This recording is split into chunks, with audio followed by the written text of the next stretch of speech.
కొబ్బరి చెట్లో కొంతమంది పురుగుల ప్రాబ్లం వల్ల చాలా ఇబ్బంది పడతారనమాట. సో, అది ఎలా కంట్రోల్ చేయాలని చాలామందికి తెలీదు. సో, ఈ స్టెప్స్‌ని ఫాలో చేస్తే కొబ్బరి చెట్లో పురుగున్నా చనిపోద్ది. పురుగు రాకముందు ఈ ప్రికాషన్ అయితే చేయొచ్చనమాట.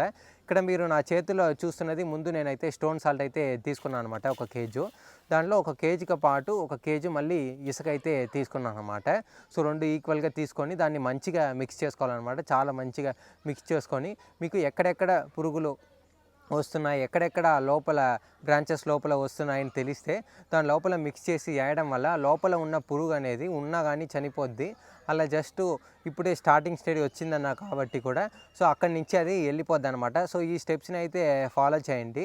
ముందుసారి అయితే నేను చెప్పింది సాల్ట్ ఒకటి వేయండి మీకు వెళ్ళిపోద్దన్న, కానీ అలా వేయడం వల్ల ఇంకా పురుగు అట్లనే ఉన్నాయి. సో ఇసుకతో మిక్స్ చేసి వేయడం వల్ల వర్షం పడినా కానీ సో మీకు అది పర్మనెంట్గా అయితే వెళ్ళిపోద్దనమాట. మీకు పక్క తోటలో ఉన్నాయని తెలిసినా కానీ ఇదైతే ముందే ప్రికాషన్ ఫాలో చేసుకుంటే